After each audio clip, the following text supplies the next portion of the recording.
Si vous aimez la musique, en particulier la flûte, eh bien, restez avec nous pour ce nouveau numéro des Passionnés.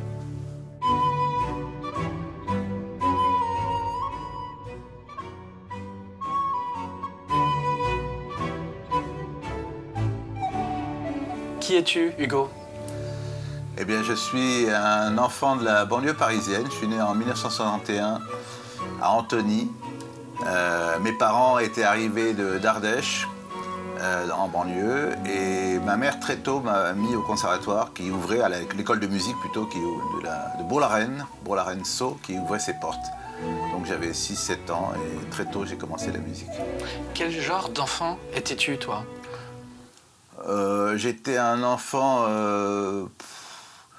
un écolier moyen, je pense, et puis j'ai fait aussi du dessin et la passion musicale l'a emporté. En fait, je crois que très vite, j'étais passionné par la flûte, c'est le premier instrument que j'ai touché. Mais avant cela, j'invitais mes copains et copines pour les anniversaires. J'ai retrouvé des partitions où je notais des coups de tambourin à donner. J'avais déjà quand même un attirail d'instruments que mes parents m'avaient offert pour les Noëls ou les anniversaires.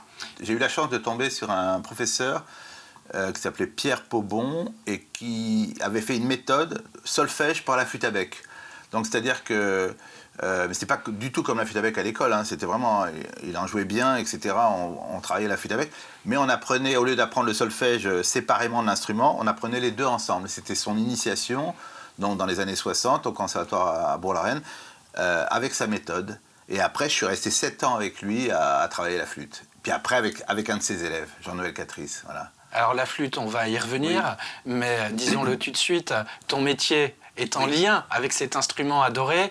Tu es musicien. Voilà, je suis musicien. Et oui, j'ai eu la chance, avec ce petit morceau de bois, de faire ma carrière, de gagner ma vie, etc. Et de l'enseigner également, parce que très vite, j'ai eu des postes d'enseignant. Je ne dis pas que j'étais un enseignant extraordinaire, mais très vite j'ai enseigné dans des maisons de la culture, dans des centres qui ouvraient. Donc très vite, même au lycée, j'avais des professeurs. Je me souviens de mon prof d'histoire géo qui voudrait jouer de la flûte avec ténor. Donc je l'avais comme élève, par exemple. Donc j'ai gagné un peu de sous aussi en donnant des cours particuliers dans l'immeuble où j'habitais, etc. Donc c'est devenu très vite un métier aussi. À la fois une passion, mais à la fois une manière de gagner sa vie et d'être indépendant. Tu savais que cet instrument, la flûte, allait devenir peut-être l'amour de ta vie? Oui, en fait, c'est une passion, donc on ne se rend pas compte, on s'isole aussi des autres enfants. Et puis j'achetais plein de partitions, enfin, il y avait que ça qui m'intéressait. La flûte à bec, les partitions pour flûte. Voilà, donc c'est comme ça que c'est né déjà. Quand j'étais ado, j'étais assez dans mon coin à m'intéresser à la flûte. Mais à la fois, la flûte m'isolait de certaines personnes, de certains copains que j'aurais pu avoir, mais à la fois, elle m'a fait rencontrer des gens, puisque avec un instrument, on fait de la musique de chambre. Donc très vite, dans les années 70, j'ai fait des stages aussi. Le directeur du conservatoire de l'époque organisait des stages, et on mangeait de la musique. C'est-à-dire qu'on avait envie de jouer, chacun voulait jouer. Donc là aussi, j'ai rencontré plein de gens, plein d'autres musiciens. Mes rencontres se sont faites effectivement par la musique. Et par la flûte.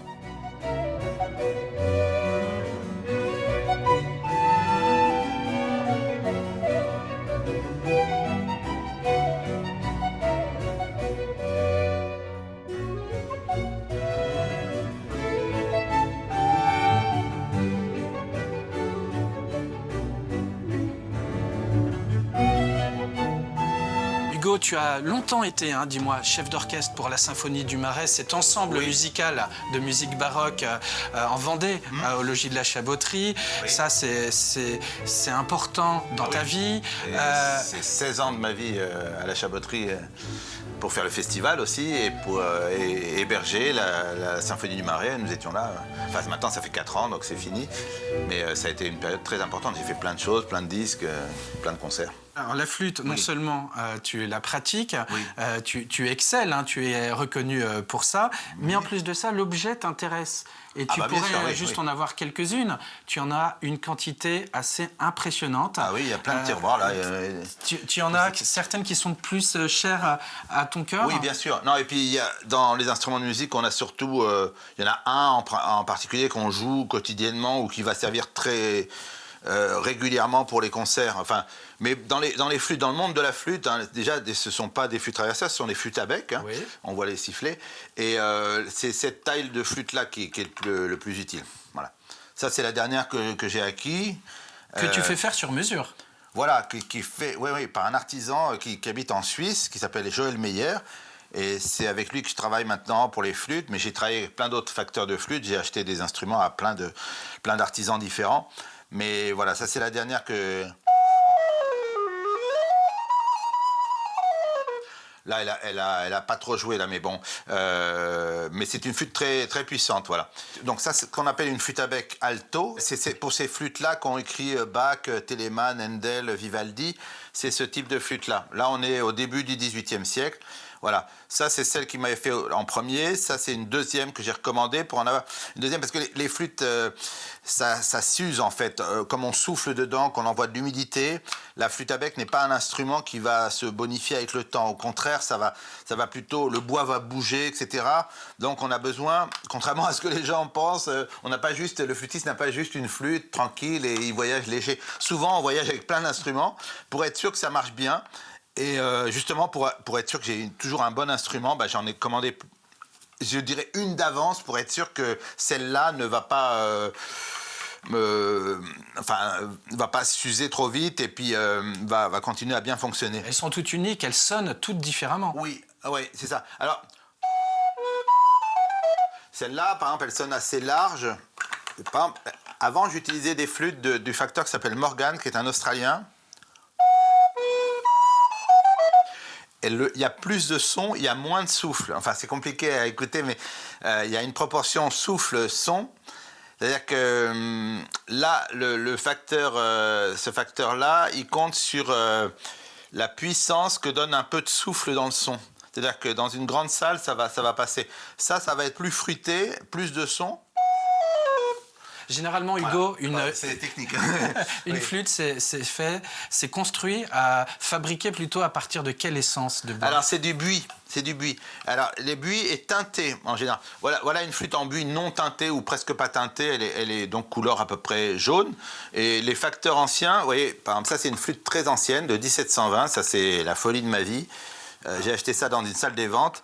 Et ça, c'est une flûte de Stensby Junior, qui était un facteur notamment qui a fabriqué les instruments pour l'orchestre de Handel. C'était vraiment contemporain de Handel. 1720 à Londres à peu près. Et voilà, ça c'est toujours pareil, c'est du buis teinté. Mais on voit que les doigts des flûtistes qui ont joué cet instrument ont même enlevé un peu la teinte. Alors celle-ci, c'est la plus ancienne. Oui, c'est vraiment. Ça, c'est une flûte ancienne. Les autres, ce sont des copies. C'est quand même, ça a beaucoup moins de valeur que ça. Et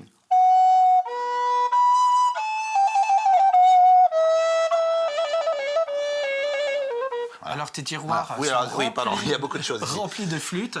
Oui, je craque si j'ai le budget pour craquer. Enfin voilà, mais souvent en fait ce qui se passe c'est que l'argent que je gagne avec les concerts, je le réinvestis dans les flûtes finalement. C'est parce qu'il y a des flûtes qui coûtent très cher et voilà. Là j'ai des flûtes, voilà, ça c'est des flûtes en ivoire par exemple. Hein. Mais ça c'est des flûtes modernes en ivoire, enfin de fin du 20e. Ça c'est une flûte que j'ai achetée il n'y a pas si longtemps, il y a encore l'étiquette de l'avant, qui est en ivoire et qui date du 18e. Dans les autres matériaux, j'ai acheté il y a très peu de temps cette flûte-là, mais qui n'est pas restaurée, que je vais faire restaurer, qui est extraordinaire. C'est de l'écaille de tortue posée sur du buis. En dessous c'est du buis et là c'est pas en face. Donc l'instrument il va y avoir plein de fuites et il sonne pas là. Il ne peut pas jouer, donc je vais le faire restaurer par un facteur qui se trouve au Pays Basque et qui est spécialisé là-dedans, qui a travaillé l'écaille de tortue et qui sait comment ce facteur-là qui s'appelait Heitz, qui était à Berlin, pareil dans les années 1710-1720. Donc voilà, par exemple, ça c'est l'instrument pour jouer Bach. Si je le fais restaurer, je pourrais jouer Bach. Ça c'est encore un instrument ancien, mais il ne me reste plus que la tête. Ah. Et là c'est un truc... C'est très, très émouvant pour moi parce que c'est Bruggen, enfin mon dieu, mon idole, le flûtiste hollandais, qui me l'avait offert pendant un cours. En plus, ça c'est une flûte d'un facteur français qui s'appelait Hauteter, qui est très connu dans le monde de la flûte, donc 1710 aussi à peu près. Et à la fin du cours, il me dit « Tiens Hugo, ça doit rester en France ». On lui avait offert comme cadeau, quelques moments plus tôt, un type de Normandie justement lui amène dans un papier journal ce truc-là. Et puis à la fin, après que j'ai joué, il me dit tiens Hugo, il faut que ça reste en France. Et puis voilà. Quel cadeau. Oui, c'est un super cadeau. Voilà, mais il n'y a que la tête, mais c'est signé Autoterre, donc c'est quand même très, très, très précieux. Voilà, j'ai à la fois des flûtes anciennes, mais aussi plein de flûtes qui sont des copies d'anciens, voilà, sur lesquelles j'ai joué plus ou moins, qui m'ont servi pour tel ou tel répertoire et à telle ou telle époque.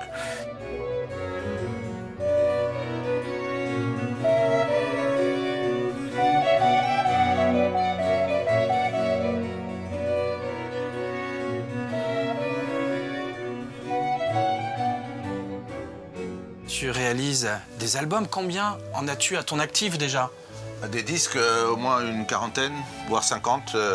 Puis en tant que chef d'orchestre aussi, ou en tant que flûtiste, il y en a une bonne partie ici. Là.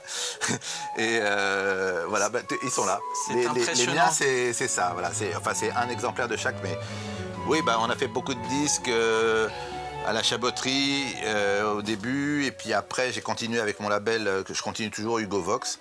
Et donc, je fais paraître un disque par an, avec un sujet différent. L'année dernière, enfin cette année, c'était Bach. Là, nous sommes en automne 2024. Voilà, c'est quoi ton actualité?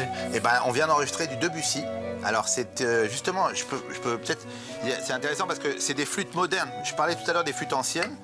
Là, bon, ça ressemble pour vous sûrement, mais là, c'est des flûtes beaucoup plus...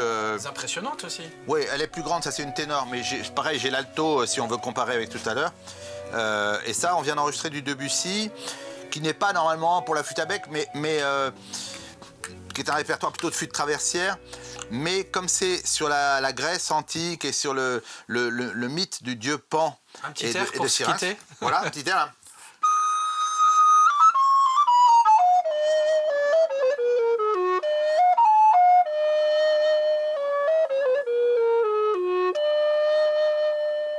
Merci beaucoup, Hugo. Merci. Je sais qu'on pourrait poursuivre longtemps avec toi. Merci de nous avoir fait vibrer avec ta passion. Bon vent, ça s'accorde bien avec la flûte. Et puis, plein de belles choses pour tes futurs concerts et futurs albums. Oui. Et puis, nous, on rencontrera d'autres passionnés. Ce sera bien évidemment très bientôt sur TV Vendée.